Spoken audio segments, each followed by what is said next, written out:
Hey guys, what's up? I'm back with another video. This time, well, you know as you can see by the DVD in front of me, you know what time it is. It's the dreaded review that I've been putting off for weeks, maybe months even. Shout out to Beatdown Bunny on this one. So thank him for my suffrage on this one. Thank you, Beatdown Bunny, for this one. I'm only kidding. Yeah, anyway, ECW December to Dismember. ECW December to Dismember from December 2006. Actually, let's have a quick look at the back, shall we? We got Eminem and the Hardy Boys, and two matches on the actual card, on the actual back of the DVD. Yeah. Really seems like a good pay-per-view when you've only got two matches announced. Luckily, there was more matches on the actual night. Like matches like Daivari versus Tommy Dreamer. And Balls Mahoney versus Matt Striker in a classic wrestling match. So, let's get on with this shizzle, shall we? First match, we have a one-night-only match. Well, they call it one night only, ends up being like a multi-month program between the Hardys and Eminem. This is pretty good. I like this match. You could make the argument it went on a little bit too long, but there again, considering that there was only two matches announced on the night before the pay-per-view actually started, that's not a bad thing to have the Hardys and Eminem have a good match. Have a long match. The match itself was great. I enjoyed it. Of course, you know, maybe a bit long, but apart from that, it was alright. I could have done without Melina screaming. Yeah, I could have done without Melina screaming as well, also. So, yeah, it was alright. The match was fine. And, moving on. Then we had, then the shit starts to fall downhill. We have Balls Mahoney versus Matt Striker in an extremely forced match or something. It forced, basically, the rules were forced to be taken, or whatever it was. I'm trying to forget about this as much as possible, right? Yeah, so Balls Mahoney took on Matt Striker in a match where the rules had to be forced. You know, it wasn't an Extreme Rules match, it was an extremely forced match. So the match it was a technical wrestling match or something. It was shit. The commentators spent more time spent more time, what was it? I forgot what I was going to say. They spent more time trying to, come on, Jesus Christ. This never happened before, I've never forgotten things. Oh, Matt Striker's outfit. The commentators kept pointing out that he had his face on his ass. That's how much entertaining this match was. That the commentators were amusing themselves by pointing out that Matt Striker had a picture of himself on his own ass. And they kept zooming in on it, which was too much to see. I don't want to see Matt Striker's ass. Yeah, and it was a terrible match. And Balls won. And that's it. That's all I got to say about that. Somewhere in this, I don't know if it was here or later on, Sabu was laid out. So Sabu was removed from the chamber. So Sabu is no longer out in. And Bob Holly was revealed to be probably a little bit later on in the card. He was being the replacement of Sabu. That's a good way to piss off your hardcore ECW fans by removing Sabu in a backstage angle where he was just laid out backstage. The suicidal, homicidal, genocidal Sabu puts his body through anything. Sabu gets taken out by somebody and can't compete. Yeah, that's Sabu. Then we have Elijah Burke and let me see if I can say this right. Sylvester Turkey Turkey versus the FBI. Again, this was an ECW match. This should have been like on television. Like it felt like a spotlight match for Elijah Burke and the big guy Sylvester. He didn't last long. Of course they beat the newcomers beat the old ECW guy, the FBI. Not much to say in this match. It felt like, a squash match, basically, and to show off the new guys, Elijah Burke and Sylvester Turkey. I'm going to call him Sylvester Turkey.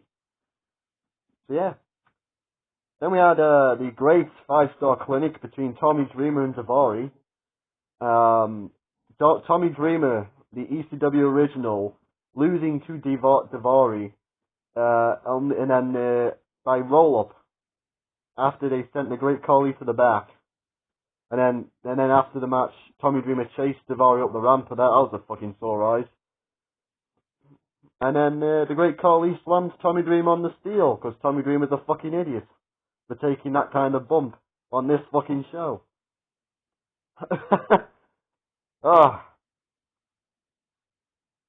Yeah.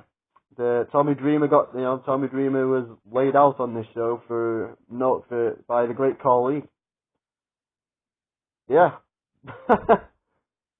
This sucks so far. Then Hardcore Holly was announced for the match, the Chamber match. Then we had Mike Knox teaming up with Kali against Kevin Thorne and Ariel. Oh, Jesus Christ. I'm not enjoying this. Yeah, Mike Knox and Kali fought Kevin Thorne and Ariel. This was terrible. And then Mike Knox pinned on Kali, and Ariel pinned her in a very, very sexual way. And that was it. And then Sandman came out and chased off the vampire. So,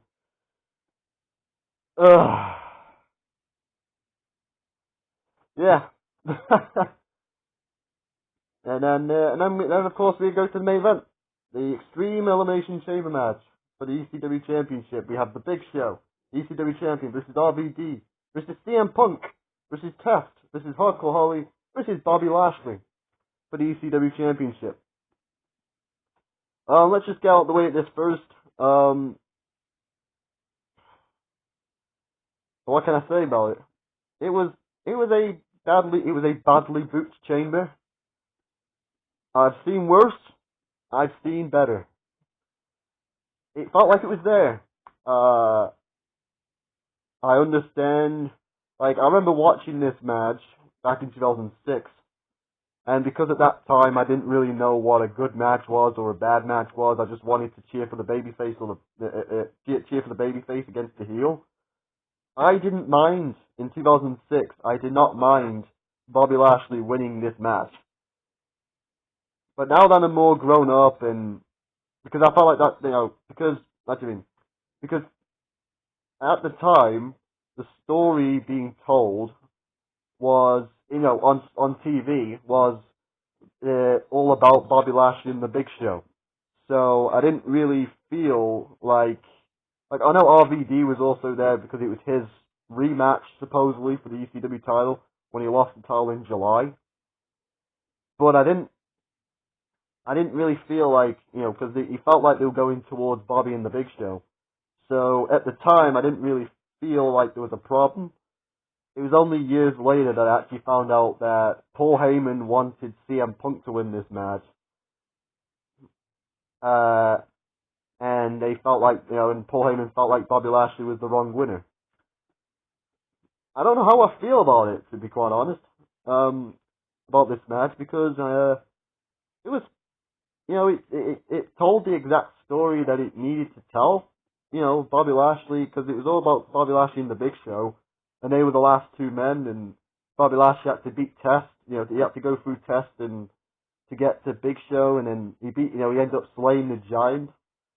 It told the exact story they wanted to tell. I just don't think that the audience wanted to see that, and I don't think Bobby was the right guy. I mean, I don't think at that time the audience wanted to see Bobby Lashley, because I felt like the way I feel like it went down was WWE had their vision of who they wanted to be the guy, Bobby Lashley, and the hardcore ECW fans wanted CM Punk or RVD or Sabu, the extreme guys, or like I wouldn't minded CM Punk because I wouldn't have minded CM Punk winning because it's the new guy, it's the new. But at that time, at that time in 2006, I don't think Punk was at that level. Maybe that's a bit controversial for me to say, maybe. But I didn't really feel like that.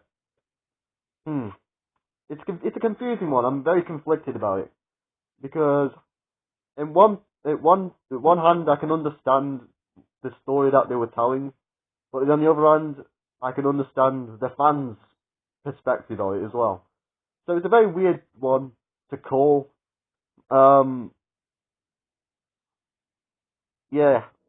me, quite honest, if they were going to focus on Bobby Lashley and the Big Show, they should have just made this match a one-on-one match instead of the Chamber. Instead of getting everyone's hopes up, I guess that's the way around it.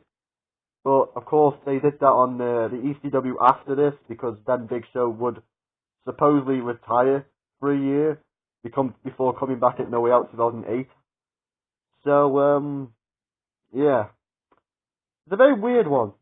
It's a very weird one to thingy. I don't know how to get my head around that whilst that Chamber match. Because on one hand, I understand why they did it.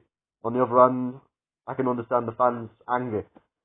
But then again, after the rest of this event, I can understand why they didn't do it, why they didn't do this event again, and why there was no more ECW events going forward, because this was the absolute shit. It was crap. I think I'm beating a dead horse when I say this. It was crap. I think I'll leave it at that. So there you go, guys. There's my review of ECW December to Dismember. I didn't enjoy this event, and I'm very conflicted about the main event of how it happened. I get what they were trying to do, and also, as I said before, I get what they were trying to do, but I also get the fans' anger. To me personally, I don't really feel that much anger. I know, I get, the event was shit, but I'm not going to throw it across the room in anger and go blah blah blah blah and all that. I'm just gonna say it was shit. Okay? I see. Maybe because I don't have that anger connection supposedly with this event, like that connection of hating this event back in 2006. I swear, some of the events that WWE have done the last couple of years have pissed me off more than this event. So I'm gonna leave it at that. I'm gonna give it about a 3 out of 10, if generous. Oh, actually no. I'm gonna give it a 2. Give it a 2 out of 10. It was what it was, and that 2 out of 10 is just for the Hardy Boys match against Eminem. I thought that match was really good. If that match would have been the first match and the last match, this event would have been an alright event. But, the rest of the event happened, and I can't let anything off for the fact that there was only 2 matches announced. There was only 2 matches going into the event that was announced. And of course, this DVD came out way after this event happened, and they could have put the entire match card on the back of the DVD instead of just giving the main 2 fucking matches. Now I'm getting angry. I'm gonna stop now. Okay. So you go, guys. There's my review of ECW December to Dismember. Hope you enjoyed it. Leave a like, comment. Tell me how much you guys enjoyed this Extreme Champion, ECW December to Dismember in the comments below. And let's have a laugh about it, shall we? Let's turn this negative into a positive. Let's see how. Let's show. And there you go, guys. There you go, guys. That's my review. Hope you enjoyed it. And I'll see you guys in a bit. Kapoosh! Get out of my sight.